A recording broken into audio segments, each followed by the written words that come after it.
So last weekend after Indy, I heard you went over to the 38 team, apologized. Was that like one of the more embarrassing moments of your career, I guess?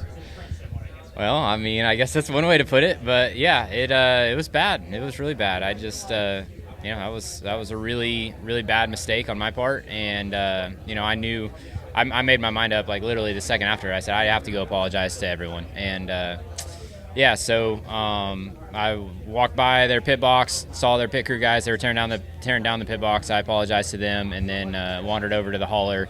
Tried to find Zane. He wasn't around, but was able to talk to the crew guys. Even ran into the crew chief on the way there, and yeah, I felt really bad about it. It was obviously a great run for them, and they were doing really good, and I my mistake took them out. So.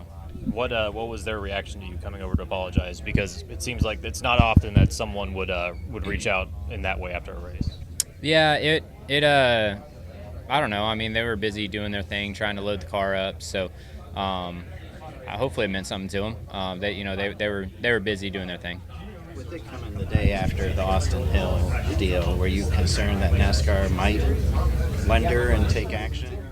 I honestly didn't know how it was going to go. I felt like it probably could go either way. Obviously, it was a mistake, and I think the general consensus was the 21 deal wasn't a mistake. And yeah, it sucks because I did hook them to the right. And there's been plenty of cases where people have done that exact same mistake, but it's been to the inside. The one that comes to mind is Kyle Busch and Chase Elliott in 2020 at Darlington. Kyle was just trying to squeeze up into a gap and misjudged it exactly like I did, and hooked Chase, and his car went left instead of right. I mean, that was the exact same thing I did. He turned right, and the right turn has been a talking point over the last couple years. So. Yeah, I didn't know what was going to come of it. I called Zane immediately as soon as I could on Sunday whenever we landed, and I didn't catch him, but I left him a voicemail and talked to his team, and yeah, so I just like, all right, well, it is what it is. And NASCAR, I think they said they called you. They did. So is that a nerve-wracking conversation when they call and you're like? Well, I mean, I didn't know, and I'm just telling him what he asked me. He goes, well, what happened? And I said, man, I don't know. Like, I thought that I could sweep underneath of him, and clearly you wanted to be on the inside at Indy, and so I tried to sweep underneath of him, and I tried to make it as last minute as possible so that he couldn't counter my move, and I misjudged my run and ran into the back of him and turned to the right. Do you think that your past history helps people believe you? I hope so. Everyone has a different code of racing hard and what's clean and fair. But I try and do my best to race as fair as possible. I feel like I've demonstrated that to my peers and competitors and industry personnel throughout the years. I hope that whenever people see that, they're like, yeah, he didn't mean to do that. And so, yeah.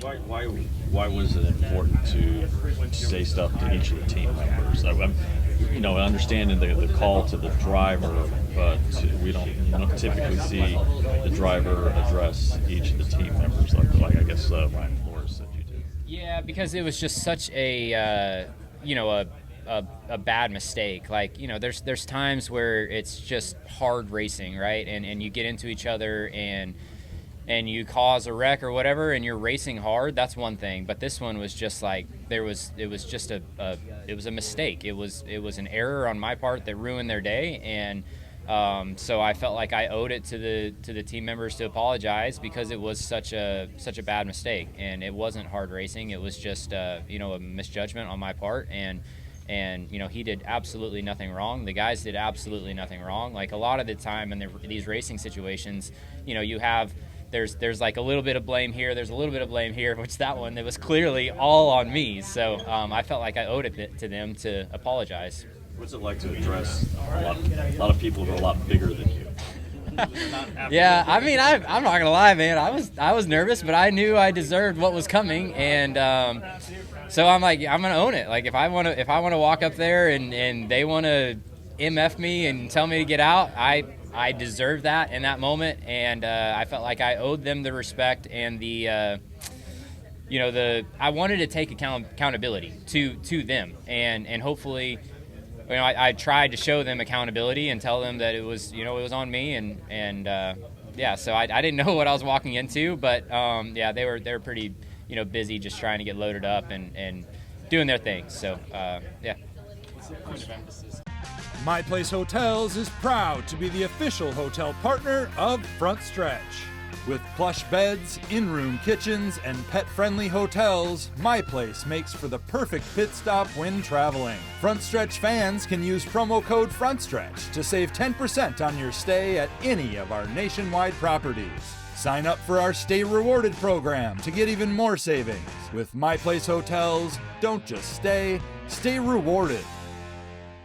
All right, so one final thing I wanted to talk to you about. Well, two things, actually. First of all, you're nominated for the Hall of Fame. May take you more than a year or two. Sometimes it does that. But being named one of the 75 greatest drivers in NASCAR history out of the hundreds, probably a couple of thousand people who've raced in NASCAR in the top three levels, what did that mean to you? I really thought I pissed them off a few times. Well, I know you did that. But yeah, I know. It's so you're not alone in that. Yeah, I was quite surprised and very honored. That's no small task, and it's just you don't go into it when you're 18, because I had to wait till I was 18 to start. I never thought I was going to be in a Hall of Fame. And then growing up, you see the guys. I would go to the racetracks and you see the black jackets and New England Auto Racing Hall of Fame guys. And I was, that guy's an old racer. Oh, that guy's an old racer. That guy's an old racer. Well, now I got one of those jackets. I'm one of those old racers. You're still young at heart. I know that. So don't worry about that.